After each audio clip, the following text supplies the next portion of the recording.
Ce qui s'est passé est simple. Pendant des années, lorsque on parle de panafricanisme, certains voulaient se contenter uniquement de résumer la problématique du néocolonialisme à l'impérialisme occidental, ce qui est une réalité, bien sûr. Mais on ne peut pas parler de l'impérialisme occidental et de la France-Afrique, plus précisément dans les zones des pays d'Afrique de la zone franc, uniquement en ne parlant que de l'oligarchie française. Dans France-Afrique, il y a la juxtaposition de deux termes. Il y a la juxtaposition de l'oligarchie française et de l'oligarchie africaine. Il y a un proverbe qui dit qu'une civilisation n'est détruite par l'extérieur que si elle est rongée de l'intérieur. Donc il arrive un moment où aussi il faut qu'on soit capable de dire aussi à nos dirigeants qu'ils sont responsables de ce qui se passe. C'est trop facile de dire que c'est toujours l'autre qui fait les choses mal et les nôtres, ceux qui sont à la tête de nos États, qui bien souvent sont mal élus, certains le sont bien, mais d'autres sont objectivement auto-élus par des coups d'État. Je pense par exemple à ce qui se passe notamment au Togo depuis un certain nombre d'années. Eh bien, quand on n'est pas dans une démarche de pouvoir dire les choses telles que nous le pensons à ces dirigeants-là, je suis désolé de vous dire qu'on ne va pas dans la bonne direction. Et donc là, il y a une nouvelle génération qui prend ses responsabilités, qui ne veut plus être soumise, qui veut dire ce qu'elle pense, qui aspire à la souveraineté. Je vais partout dans le monde.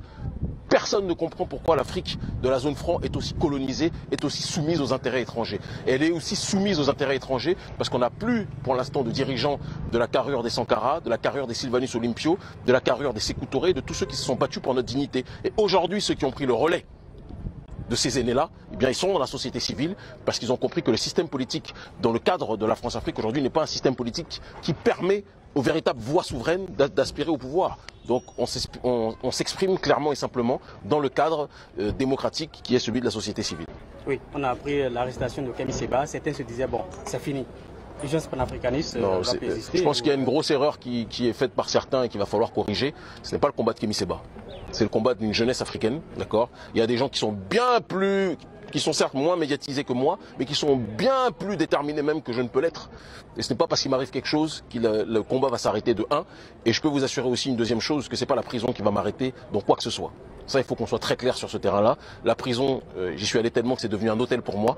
Et il faut que les dirigeants sachent qu'il faut qu'ils passent à une autre étape en ce qui nous concerne, parce que ce n'est pas la prison qui va me faire taire sur quoi que ce soit. Et je le disais, quand j'étais dans ma cellule, quand les policiers rentraient, quand les gendarmes rentraient, je disais, vous savez, vous pouvez me garder 1 an, vous pouvez me garder 2 ans, 3 ans. Quand je vais ressortir, je dirai les choses de manière encore plus forte, encore plus ferme. Parce qu'il y a une nouvelle génération qui est fatiguée de tout ça.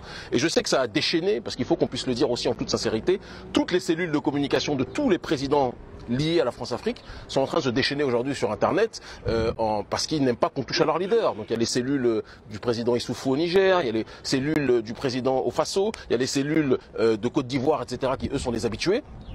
Moi je comprends, ça ne me surprend pas, c'est de bonne guerre. Mais il faut que la jeunesse africaine cesse d'être terrorisée par ces tyrans, parce que ce sont des tyrans, je le dis.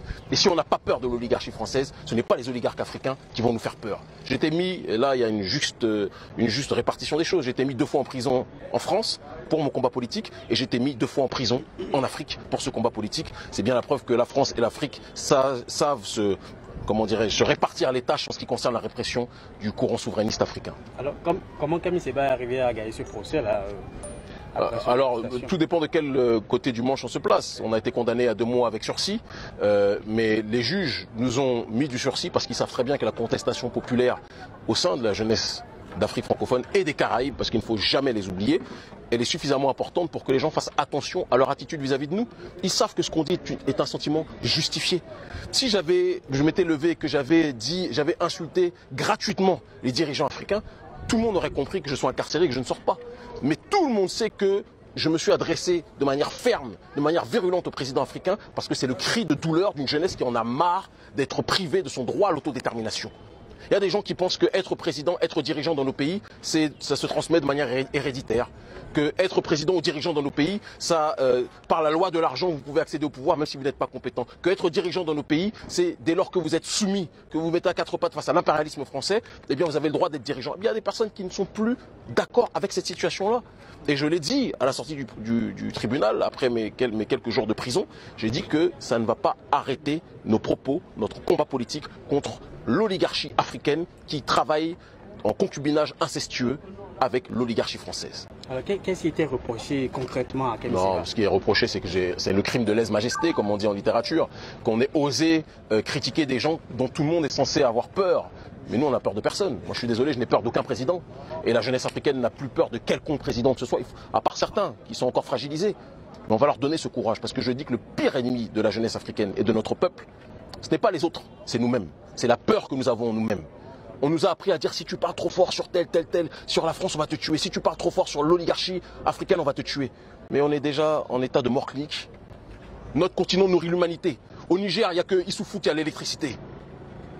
La jeunesse vit en dessous du seuil de pauvreté.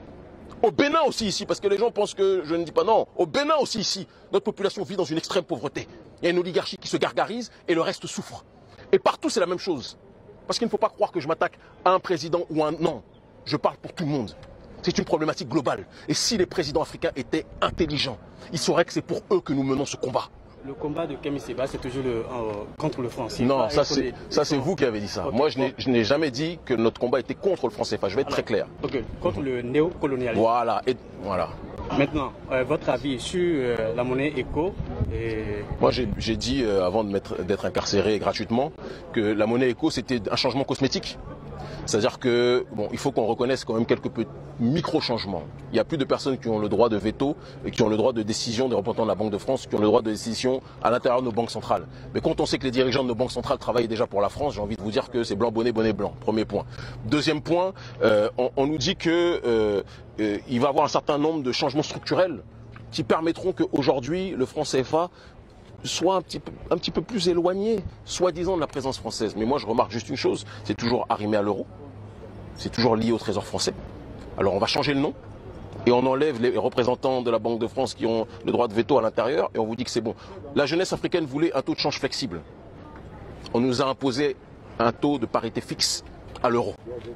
Donc, j'ai envie de vous dire qu'ils ont essayé de couper la poire en deux, mais la nouvelle génération ne veut pas une moitié de poire. Elle veut la poire entière, elle ne veut pas des graines de manioc, elle veut la tchéquer entière. Voilà. Okay. Merci infiniment.